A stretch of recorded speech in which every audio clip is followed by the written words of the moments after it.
Hi there, welcome to Criminology. If it's your first time visiting the channel, then I hope you enjoy what you see today. If you're a returning viewer, then thanks a lot for coming back. Today I want to talk about one of the most influential pulp paperbacks of the 60s, one that created a whole genre really, and certainly spawned literally hundreds of sequels. And that book is The Executioner, War Against the Mafia by Don Pendleton. The first in the very, very long-running Executioner series.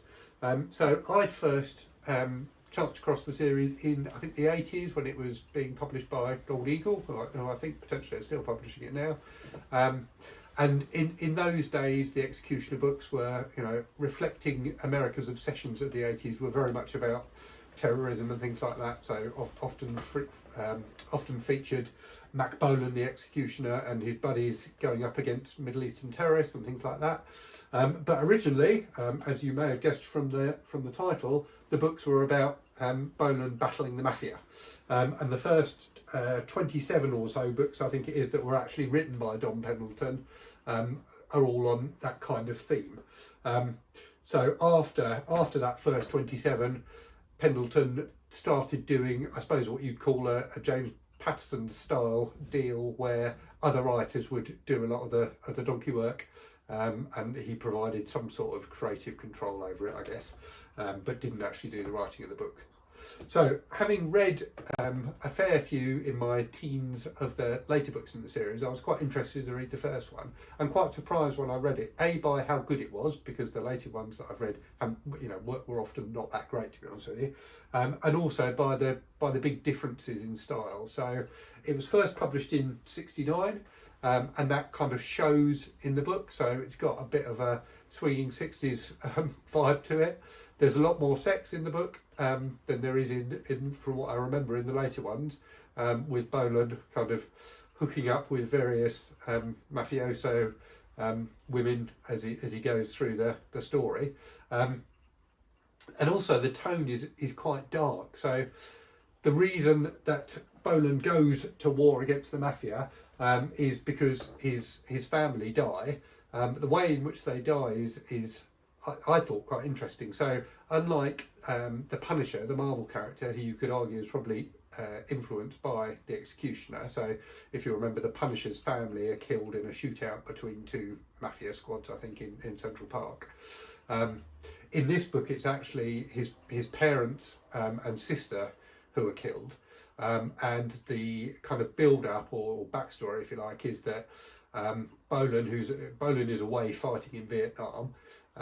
His father, who's kind of an honest blue-collar Joe, has got himself into a bit of debt and has borrowed money from a loan shark, and ends up being put under so much pressure by the loan shark that he snaps and kills Bolan's mother and sister, and almost kills his kid brother. So I thought that quite surprised me. That was a darker backstory than I was expecting.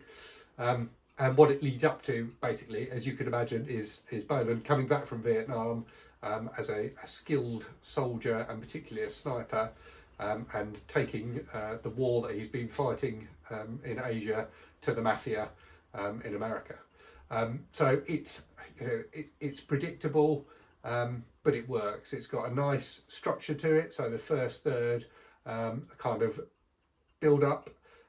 So Bolan, coming back to the States and starting to try and infiltrate the mafia. In the middle third, his identity is revealed and he starts kind of attacking the mafia in various ways and starting to wind them up, basically.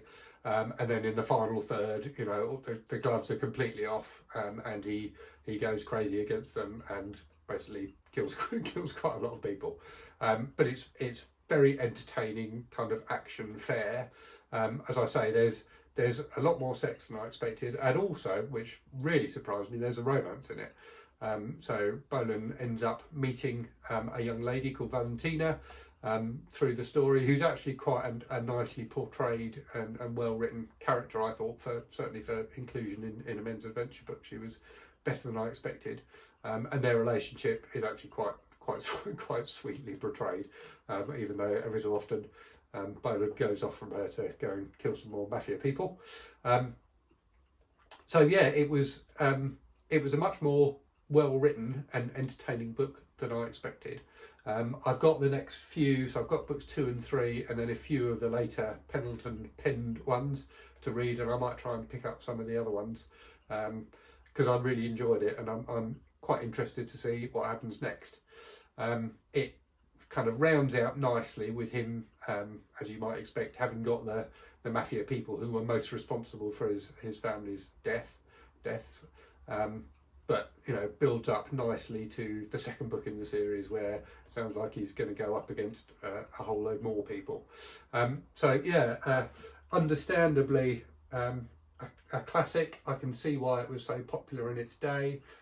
It's a lot of fun to read. Interestingly, one of the things I quite liked about it is there's quite a few bits where you actually get to see Boland's diary, so his reflections on the action that's gone before, which is kind of similar, I guess, to the Punisher's war journal in the Punisher book. So maybe another influence there. The other thing that works well is there's a cop, Weatherby, who's you know, in that classic cop role in this kind of thing, is sympathetic to Boland, but also has to try and stop him because he's constantly breaking the law. So that kind of tension was well handled as well. So anyway, if you like this kind of thing, if you tried one of the later Executioner books and didn't really get on with it, I do recommend checking out the earlier ones. It's got much more of a kind of pulp crime vibe to it than the later books, which are much more like kind of 80s action movies on the page. So yeah, I really enjoyed it. Looking forward to reading more of them. Hope you enjoyed the video. If you're an Executioner fan, then please do leave a comment and let me know. Always happy to talk to people in the comment section. And if not, I will see you in a future video. Cheers.